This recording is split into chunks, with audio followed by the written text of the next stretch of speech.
샬롬. 네, 거룩한 주일이에요.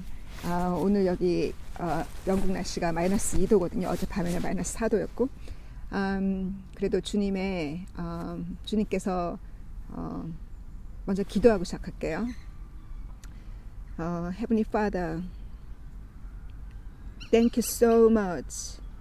아버지께서 저희들을 죄 가운데서 아침에 눈을 뜨고 나면 손에 잡히는 것이 하나 없이 한숨과 허무 속에서, 또 실패 속에서, 또 가정의 파탄과 자녀로 인해서 정말 고통 가운데 살았던 저희들을 그 고통 속에서 주의 이름을 부르게 하시고, 그 고통 속에서 낮아져서 겸손하게 주님을 불렀을 때 주님께서 치유하시고, 이 마지막 말세의 사역으로 부르신 모든 형제 자매님, 주께서 응원하여 주시고 저희를 응원하여 주셔서 우리가 가면 갈수록 더 이상 부인할 수 없는 하나님의 이 대자연을 통한 심판의 때가 얼마나 가까웠는지를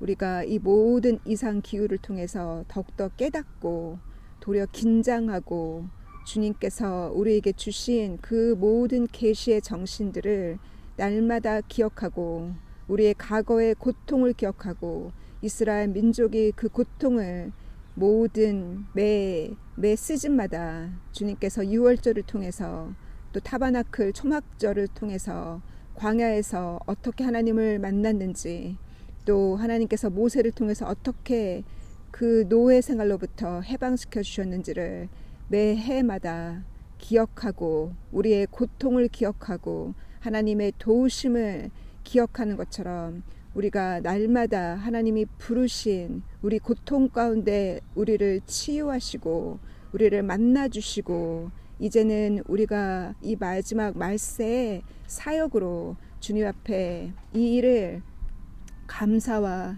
충성과 순종과 사랑으로 드려야 함을 저희가 알고 있으니, 주님께서 응원하여 주시기를 이 시간 말씀으로 함께 하시고, 사단의 방해가 없도록, 감기 걸리지 않도록 모든 사역자님들을 강건하게 주께서 힘을 주시고, 주님의 임자하심이 우리의 힘이고 주님의 동행하심이 우리의 기쁨이니, 주께서 응원하여 주시기를 간구할 때 사랑하는 예수님의 이름으로 기도했습니다. 아멘. 예. 제가 정보 기관에 계신 분 통해서 들었던 정보를 가끔 제가 나누잖아요. 그분이 뭐라고 하셨냐면, 1월 중순 정도 들어가면 이제는 사람들이 눈에 그 두 번째 태양 있죠. 사람들 눈에 두 번째 태양들을 보게 되고, 더 심각한 기후의 그 심각성을, 또 마그마도 그렇고 작년 2월달에 올해 2월달에 그 통가의 그 땅속 깊은 곳에서 마그마가 나와서 그 쓰나미가 그 동쪽으로는 페루까지, 또 서쪽으로는 일본의 쓰나미까지 왔었던 그 땅에서 올라오는 그 힘이 바로 하나님께서 이 하늘을 흔들고 계시기 때문에 이런 일이 생기는데, 이와 같은 일이 더 많이 1월 중순 정도로 생각하시더라고요. 그래서 1월 중순부터 더 보게 될 거라고.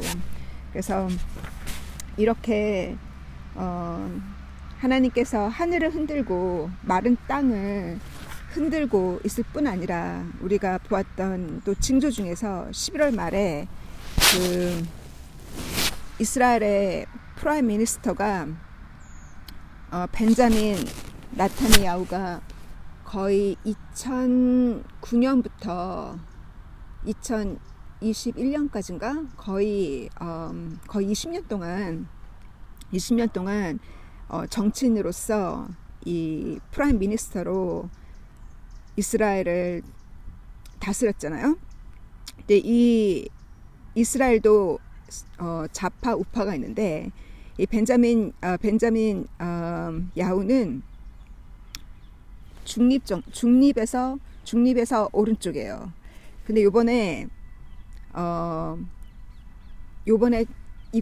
최근 4년 지난 팬데믹 이후로 팬데믹 전후로 최근 4년 동안 이스라엘에 선거가 5번이나 있었어요. 그래서 이렇게 콜리전이라고 두세 개 당이 뭉쳐서 하나의 그 정부를 이루는 거잖아요. 한 당으로는 불가능하잖아요. 그런데 이 120석 중에서 이 벤자민 야후 당만 거의 절반 이상 차지했었거든요. 요번 선거에 11월 말에. 그래서 오른쪽 그 라이트 윙이랑 우파랑 콜리전을 만들어서 요번에 정부를 설립했는데, 이것을 커다란 징조로 많이들 보고 있어요. 이스라엘 그 유대 크리스찬들이. 왜냐하면 이 좌파는 인본주의적이잖아요. 좌파는 이스라엘 땅을 반으로 나눠서 그 미국이 제안하고 이 중동에서 제안하는 그 특히 유엔이 이스라엘이 민족을 되찾은 이후로 1948년 이후로 이 최근 팬데믹 이후로 최근 몇 년 동안 이스라엘을 그렇게 이스라엘을 반쪽 내려고 요번에 투표를 하기만 하면 거의 140대 0 이렇게 항상 투표 결과가 거의 대다수가 이스라엘 땅을 반으로 나눠라, 그리고 이스라엘은 핵무기를 포기하라, 이란 얘기는 안 하고 이스라엘은 핵무기를 포기하라, 이와 같이 계속 유엔이 이스라엘을 절제하는 것을 볼 때 유엔은 세계 정부로 이스라엘을 반대하는 세계 정부라는 것을 이 모든 결과를 보더라도 우리는 알 수가 있어요. 그래서 이 좌파는 최근에 짧게 정부를 유지했던 좌파에서는 땅을 이스라엘 예루살렘 땅을 반으로 나눠서 이 모든 팔레스틴과 더 이상 전쟁이 없도록 테러리스트들이 이스라엘을 공격하지 않도록 반으로 나누자, 이런 얘기까지 나왔었는데, 근데 요번에 다시 11월 말에 선거로 인해서 다시 벤자민 야후가 이겼어요. 그래서 벤자민 야후가 주장하는 것은 뭐냐면 제3성전을 짓겠다 하는 거거든요.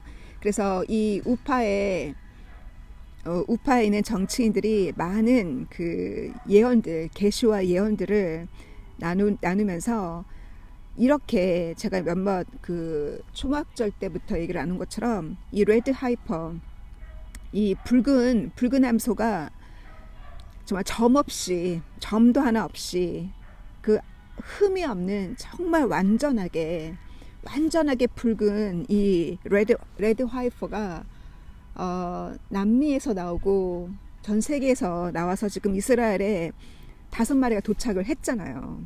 그래서 이 레드 하이퍼는 성전을 깨끗게 하는 그 민수기 19장에 나와 있는 1절부터 쭉 나와 있는 민수기 19장에 나와 있는 그 레드 하이퍼를 번제물로 드리고, 그 번제 드릴 때 그 죄가 남잖아요. 그 죄를 물에 담궈서 그 물로 이거는 속죄제가 아니라 정결케 하는 거예요. 속죄제는 죄를 씻는 거고, 이 정결케 한다는 것은 뭐냐면 성전을 정결케 하고, 우리가 장례식 갔다 오는 게 죄가 아니잖아요. 장례식 갔다 온 사람이나 시체를 만든 사람은 깨끗하지 않다는 거예요. 그래서 이 레드 하이퍼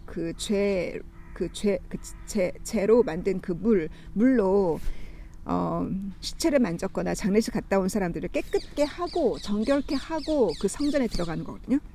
그래서 이렇게 레드 하이퍼는 성전을 제3성전을 짓게 되면 레드 하이퍼로 성전을 깨끗게 해야 돼요. 그래서 레드 하이퍼도 이렇게 5마리가 준비된다는 것은 거의 기적적인 일이 하나의 징조죠. 하나님의 징조. 그 징조나 또 벤자민 야후가 이번에 11월 만에 당선된 것을 보더라도 제3성전의 그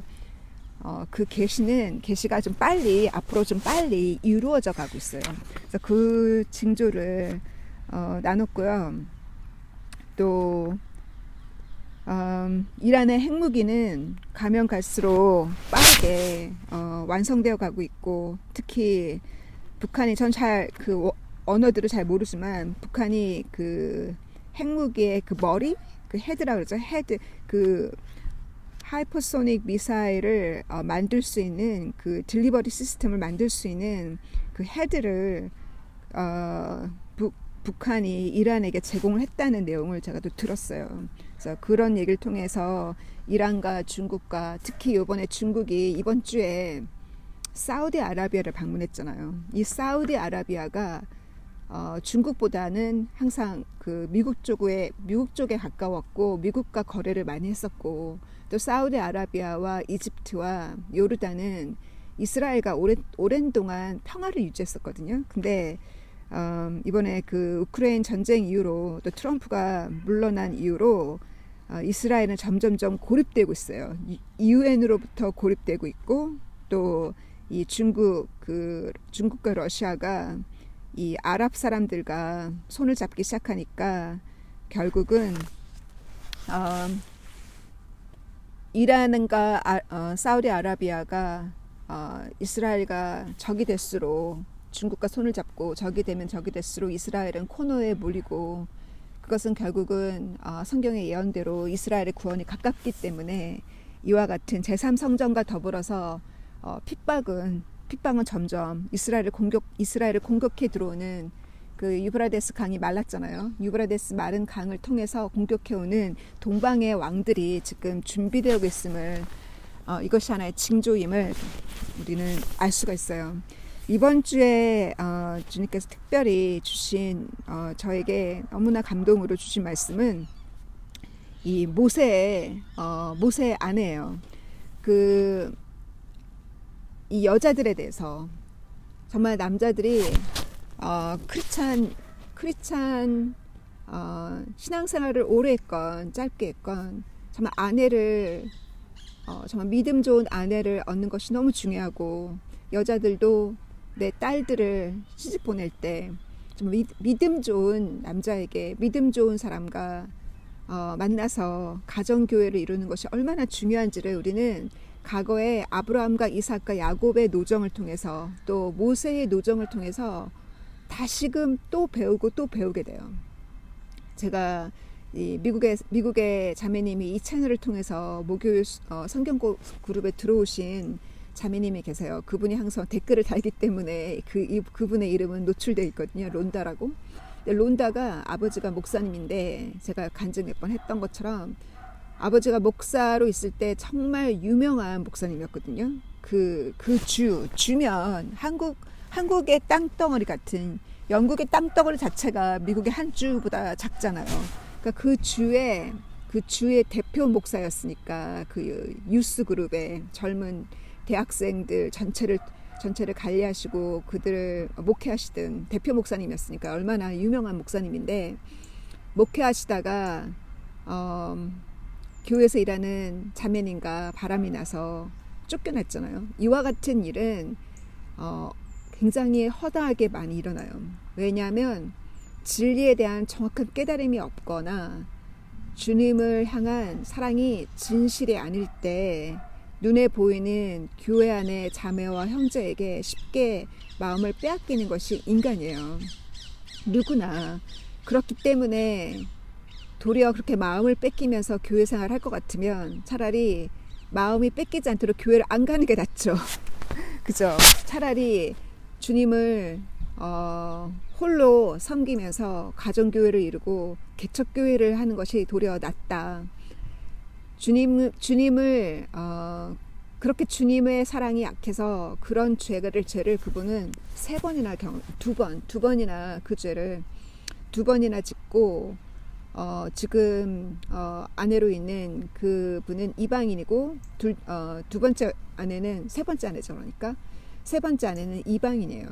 이방인이라 그 이방인과 결혼한 이후로 집안에 엄청난 문제를 안고 있어요.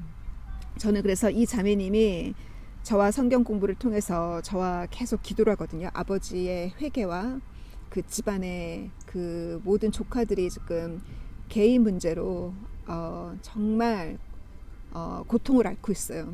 자기 성의 문제, 자기 성을 결정하지 못하는 20대 초반인데 조카들이 이와 같은 어둠 속에 간 이유가 결국은 아내 때문이에요. 아합 왕이 이자벨과 결혼한 이유로, 이자벨이 그 시리아 왕의 딸이잖아요.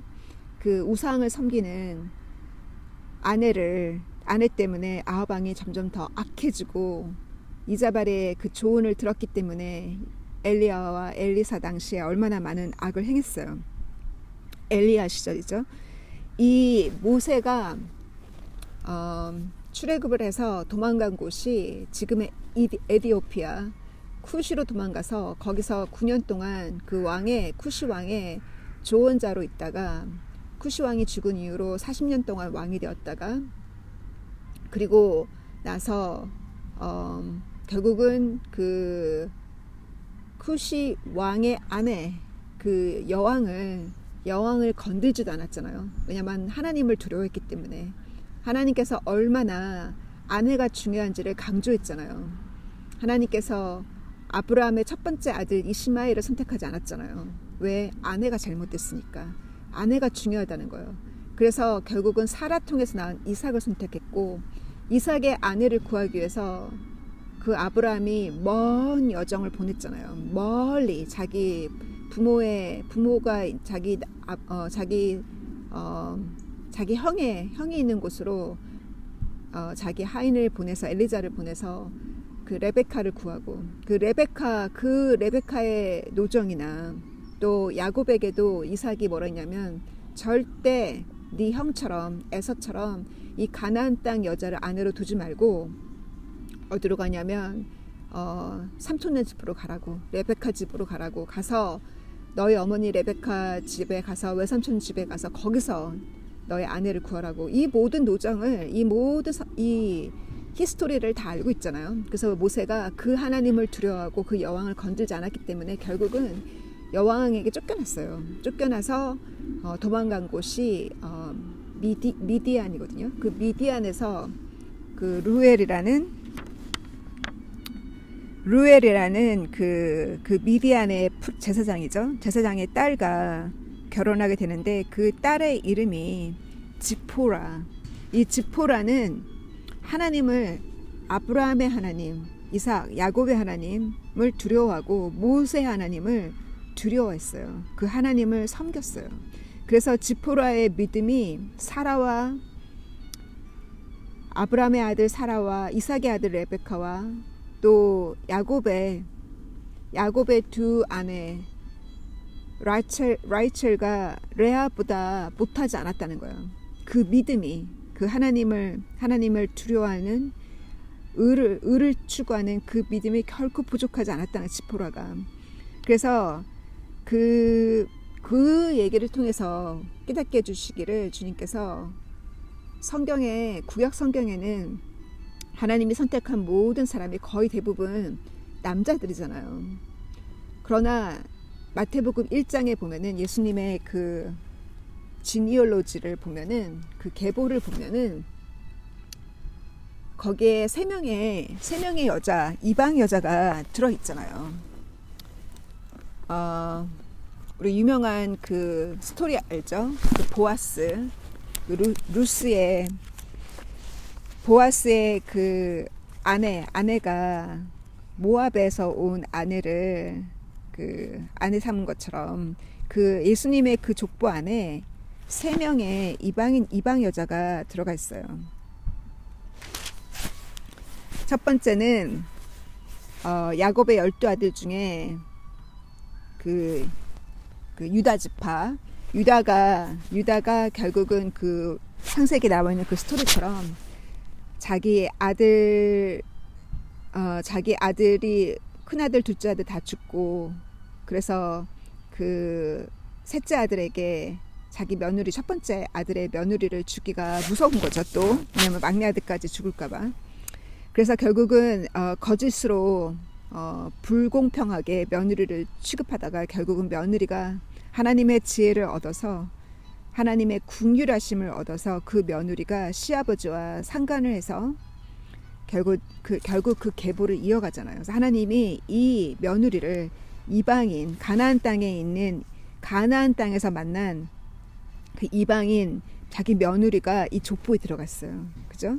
그리고 그 라합이라는 그 유명한 그 창녀도 우리 여리고성을 점령하러 들어갔을 때 이스라엘의 스파이를 돌봐줬던 그 창녀 라합도 이 성경에 들어가 있고, 그리고 이 계보를 따져 보면은 다윗의 증조 할머니예요. 다윗의 증조 할머니가 또 그 유명한 루스거든요. 보아스의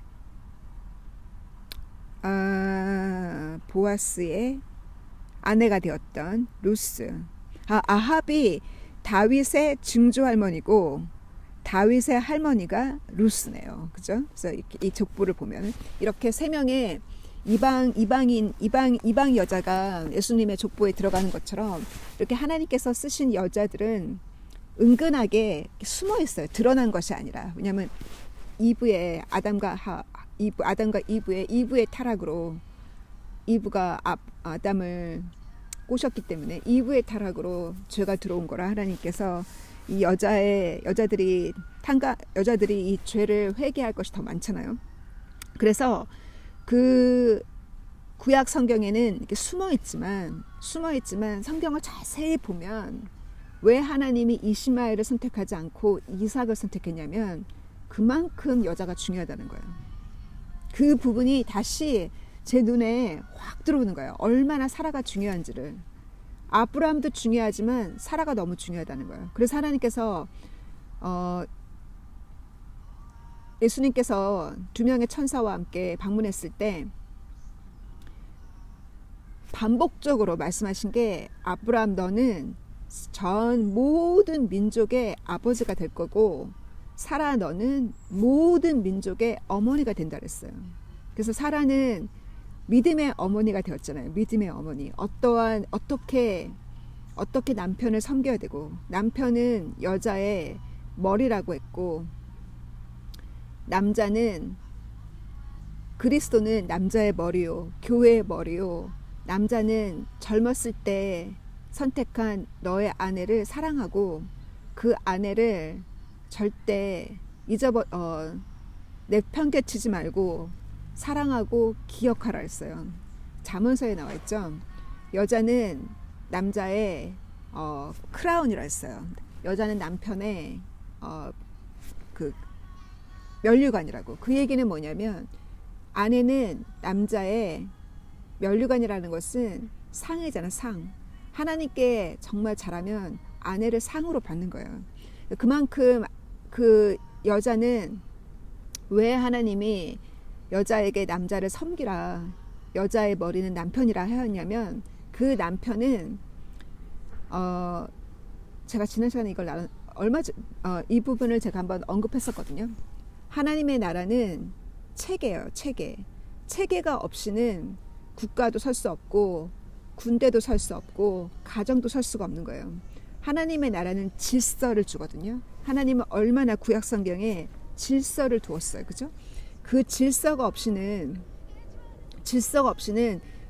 전쟁에서 이길 수가 없는 거예요. 왕의 말을 들어야, 장군의 말을 들어야 전쟁에서 이기죠. 그러하듯이 가정교회를 세우기 위해서, 가정의 체계를 세우기 위해서 하나님께서 남자를 앞에 세우셨어요. 그 얘기는 남자가 여자를 군림하라는 것이 아니라 책임을 지고 책임을 질 자가 앞에 서 있어야 되고, 그거를 여자는 돕고 협조하는 자라는 거예요. 그러나 남자가 하나님께 속한 사람이 아니라서 하나님의 뜻에 벗어나서 사탄을 섬긴다면 그때는 여자가 주님께서 우리에게 칼을 던지러 오셨다잖아요. 제가 어머니랑 어제 마태복음 10장을 엄마 아버지랑 성경 공부할 때 엄마는 어떻게 생각해요? 예수님께서 칼을 던지러 왔다고 하셨는데, 그랬더니 저희 엄마가 뭐냐면, 그래 말이야, 원래 칼 선물을 안 하는 건데 가족끼리, 아는 사람들끼리 칼 선물을 하면 서로 싸운다는 거예요. 그래, 그럼 예수님이 칼 선물을 하셨네. 그럼 왜 이걸 어떻게 해석하실 거예요? 그랬더니 믿지 않으니까 싸우는 거라고. 맞아요. 그랬더니 저희 어머니 하신 말씀이 한 집안에 종교가 두 개면 싸운다고. 그래가지고 제가 3년 넘게 가르쳤는데 또 무슨 말씀 하시나 싶어서 또 다시 한번 한 집안에 종교가 두 개면 싸우는 것이 아니라 무조건 하나님의 말씀 앞에 모두 들어와야죠. 하나님의 말씀을 던지면 그것이 칼이 되어서 남편이 하나님을 모를 경우에는, 아내가 하나님을 모를 경우에는 하나님을 모르는 사람을 중심하면 안 되죠. 그러나 하나님의 뜻과 상관없는 일은 남편이 결정하는 일에 아내가 믿고 순종하고 협조하고 자기 주장을 강하게 내세우기보다 부드럽게 존경하면서, 마치 군대에서 장교가 있고 국가의 대통령이 있듯이 그 존경과 그 믿음으로 그렇게 대화하고 풀어나갈 때 가정이 선다는 거예요. 무슨 말씀인지 알겠죠? 그래서 이 인본주의는, 사단은 어떻게 들어오냐면 인권과 평등을 갖고 들어와요. 남녀평등이라는 어떤 그 인본주의적인 평등과 인권을 주장하면서 게이와 레즈비언의 그 남자와 남자가, 여자와 여자가 교회에서 결혼해야 된다고, 그것을 허락해 줘야 된다고 평등을 주장하거나, 또 그게 인권이죠. 인권과 평등으로. 우리 모두에게 하나님께서 누구나 주 예수 그리스도 앞에 나오는 모두에게 그 평등한 기회를 주셨잖아요. 그러나 상급과 하나님의 나라가 서기 위해서는 질서가 필요하다는 거예요. 하나님 모든 세계에 이렇게 질서를 두었어요. 그래서 이 사라가 얼마나 중요한지, 그래서 하나님이 첫 번째 아브라함이 낳은 자식에게 그 유산을 주지 아니하고 사라가 낳은 자식을 통해서 유산을 주었고, 또 이 모세의 아버지가 정말 위대해요. 모세의 아버지가 왜 아내를 구할 때 아브라함이 사라가 실제로는 자기 아버지의 딸이니까 이복누이잖아요. 이복누이를 아내를 얻은 것처럼 모세도 젊은 아름다운 야곱이 레이첼에게 반한 것처럼 젊고 아름다운 여자에게 반한 것이 아니라 그 모세의 아버지가 제가 볼 때 숨어있는 의인인 것 같아요. 모세의 아버지가 자기 아버지의 누이를 취했어요. 그 집안이 레위 지파잖아요. 제사장의 집안이잖아요. 자기 아버지의 누이가 이모잖아요. 이모를 아내로 취할 때 그 이모의 나이가 126세라고 했어요. 나이가 그렇게 많은 여자를 아내로 취한 이유는 그분의 믿음 때문이라고 생각하거든요. 자기가 그 하나님을 향한 사랑과 믿음이 뜨거운 남자는 여자의 외모보다는 여자의 그 믿음과 주님을 향한 사랑 때문에 그 여자를 선택하는 거예요. 그래서 그 아내가 126세에 그 첫 번째 낳은 아들이 아론이고, 모세의 형 아론이고, 두 번째 딸이 미리암이잖아요. 근데 미리암이 예언을 했잖아요. 선지자처럼 예언을 하기를 엄마 아빠가 낳은 자식을 통해서 하나님께서 이스라엘을 구원하리라고. 그래서 이렇게 그 하나님이 선택한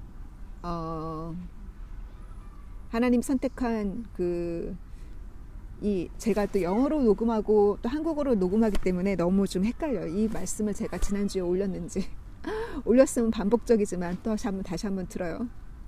그래서 미리암이 예언한 대로 자기 아내를 3년 동안 멀리했잖아요. 왜냐하면 자식을 낳으면 강에다가 던지라고, 아들을 낳으면 강에다 던지라고 하는 이집트 왕의, 바로 왕의 그 핍박 때문에 아내를 3년 동안 멀리했다가 그 자기 딸의 예언을 듣고 다시 아내를 취해서 낳은 자식이 모세예요. 그래서 이와 같이 정말 귀한 하나님의 사람은 그와 같이 성결한 깨끗한 하나님이 선택한 여자를 통해서 태어난다는. 그래서 그 여자가 얼마나 중요한지를, 아내를 구하는 것이 얼마나 중요한지를 제가 다시 한번 얘기를 했고요. 그래서 이번 주에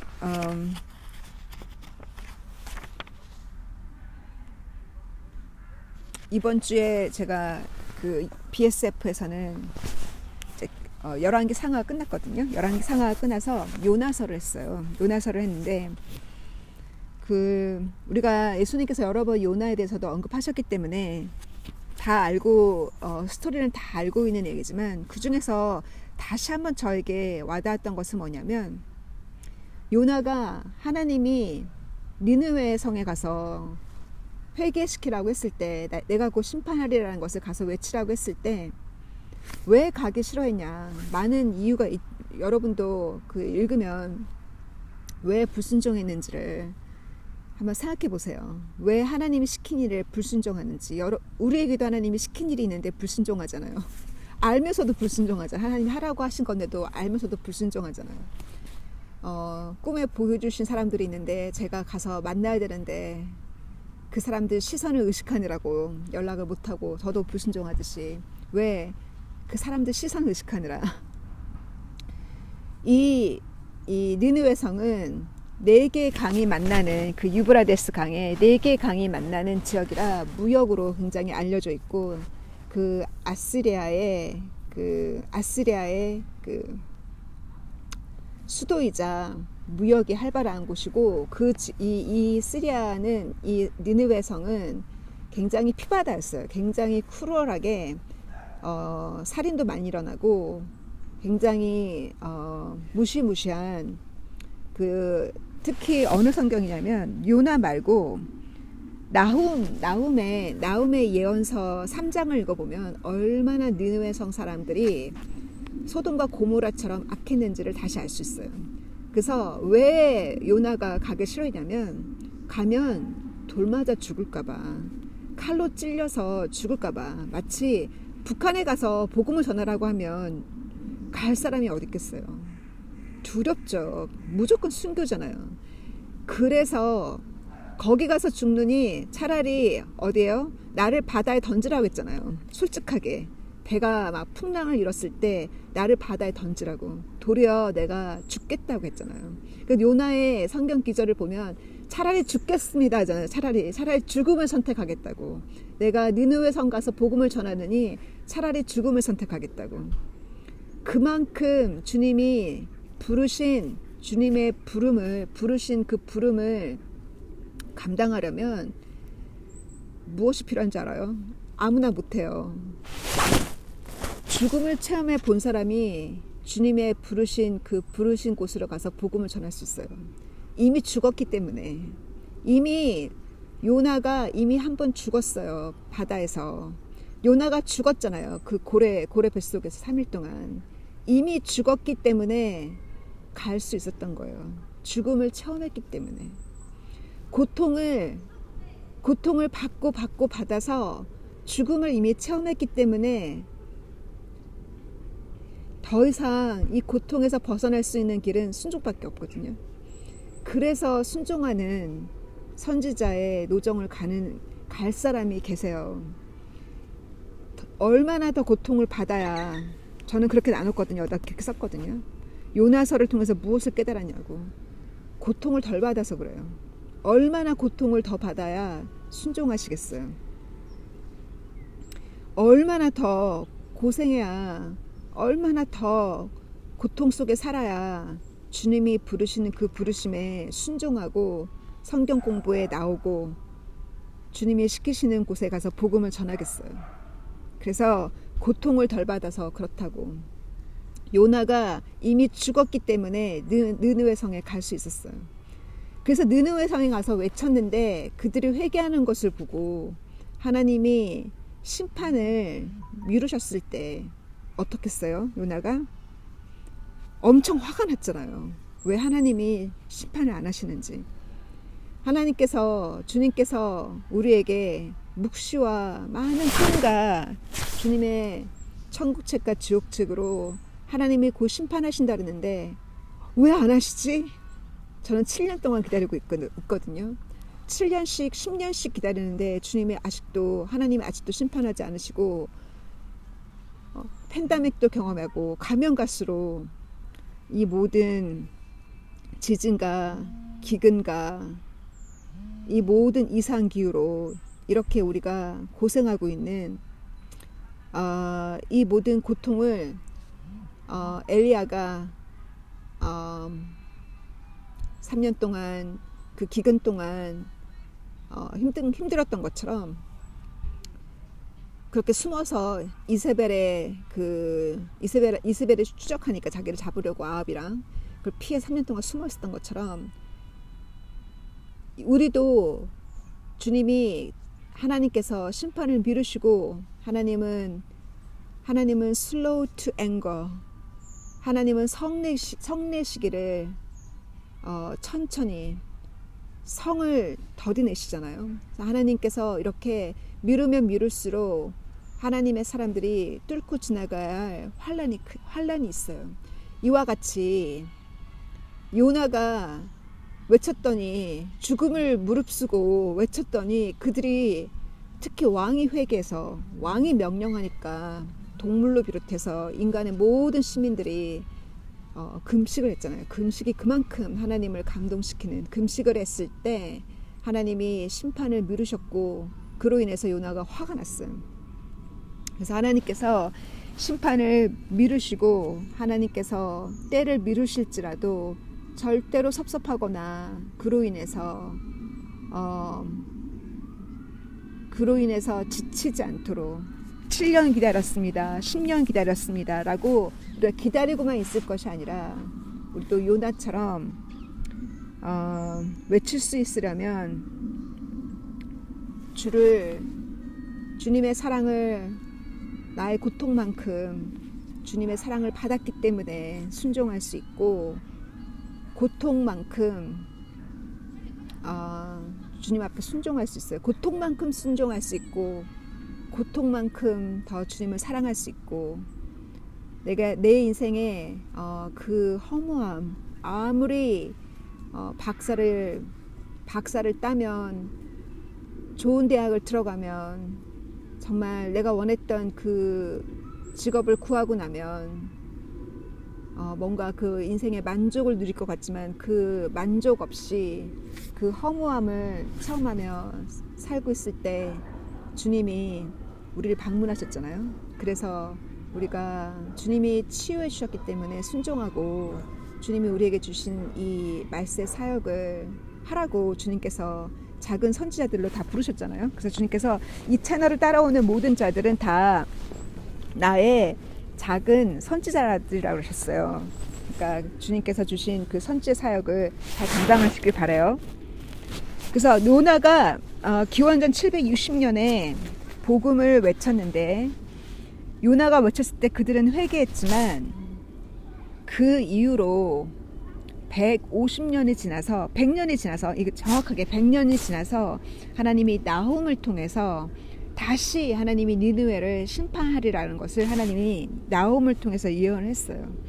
그래도 그들이 회개하지 않았을 때 50년이 지나서 그 뒤로 just about 50년이 지나서 기원전 612년에 하나님이 이 니느웨 성을 심판하세요. 그리고 모든 선지자를 통해서 하나님께서 이 다마스커스와 시리아를 심판하리라는 말씀을 에스겔이나 모든 선지자를 통해서 이사를 통해서 에스겔을 통해서 예언하셨거든요. 그래서 결국에 이 시리아를 봐요. 지금 시리아가 모든 전쟁에 모든 나라들이 다 들어와 있잖아요. 러시아와 미국과 이란과 지금 터키까지 지금 시리아에 이번 주에 들어갔잖아요. 이렇게 시리아는 과거에 그렇게 화려했던 나라가 2000년이 지나고 나서 이렇게 됐어요. 그래서 하나님의 그 선자를 통해서 예언한 그 예언이 이렇게 지금 이루어져 가고 있고 하나님은 제가 지난 시간에 말씀드린 것처럼 그 아모라이트의 죄가 그 관대할 때까지 주님이 400년을 두었다가 400년 후에 아브라함에게 약속하신 이후로 400년 후에 모세를 통해서 여호수아를 통해서 그 아모라이트를 하나님이 다 심판하셨잖아요. 모세를 통해서는 요단강 오른쪽에 있는 두 왕을 하나님이 심판하셨죠. 왕의 이름이 소혼인가? 한 명의 왕은 소혼이고 두 번째 왕이 오그죠. 오그. 왕의 이름들을 시혼 첫 번째 시혼과 오그 왕을 하나님이 모세를 통해서 요단강 오른쪽의 왕을 심판하셨고, 요단강 서쪽에 있는 나라들 가나안 땅에 있는 모든 아모라이트 그 왕들의 숫자가 거의 300명이나 되는 왕들을 여호수아를 통해서 하나님이 다 심판하셨어요. 그 중에 다섯 왕을 심판하는 그 장소가 그 유명한 기브온 골짜기잖아요. 기브온 골짜기에서 그 다섯 아모리 왕을 심판하실 때 여호수아가 기도한 대로 태양이 멈추는 역사가 일어났어요. 하나님께서 이렇게 태양을 멈췄다는 것은 지구를 멈췄다는 거잖아요. 이렇게 하나님이 지구를 멈출 수도 있고, 하나님께서 창조하셨기 때문에 하나님은 재창조할 수 있고, 하나님은 이렇게 그 모든 능력과 창조하신 그 모든 능력과 권위를 하나님 갖고 계세요. 그러니 우리가 세계 정부에 속지 말고, 그들이 세금을 뜯어간다 할지라도 이 모든 기후 변화로 인해서 이 모든 지구를 수리해 보자고, 지구를 구출해 보자고 세금을 뜯어갈지라도 우리는 하나님께 드리는 11조를 게을리하지 말고, 그거를 무시하지 말고, 가이사에게 드릴 것은 가이사에게 드리고 하나님께 드릴 것은 하나님께 드리는 저희들이 되어서 그 축복을 잊어버리지 않길 바라요. 그래서 어떻게 하면 우리가 주님 앞에 더 흠없이 완전하게, 흠없이, 아브라함에게 너는 내 앞에 흠없이 믿음을 지키라고, 흠없이 나한테 내 앞에 흠없이 서라고 하셨는데, 그 흠이 없다는 얘기를 저는 이 마태복음 통해서 답을 얻었거든요. 마태복음 5장 43절 이유를 보면은, 너가 사랑할 수 있는 너의 사람, 너의 친구, 너의 가족, 네가 사랑할 수 있는 사람을 사랑하는 것은 세상 사람도 하지 않냐고. 너가 사랑할 수 없는 사람을 사랑할 때 너가 완전해진다는 거예요. 그래서 너희 아버지가, 우리 아버지가 완전하니 너도 완전하라고. 그래서 내가 사랑할 수 없는 사람, 늘 상처를 주는 사람, 또 내 마음을 몰라주는, 내가 얼마나 기도하고 있는지 내 기도를 몰라주고 나를 핍박하는 사람, 정말 그 가족의 원수라고 하셨잖아요. 그 사람을 사랑할 때, 우리는 그것이 우리가 더 완전해져 가는 길이고, 그 소자를 사랑하면서 가는 것이 더 완전해져 가는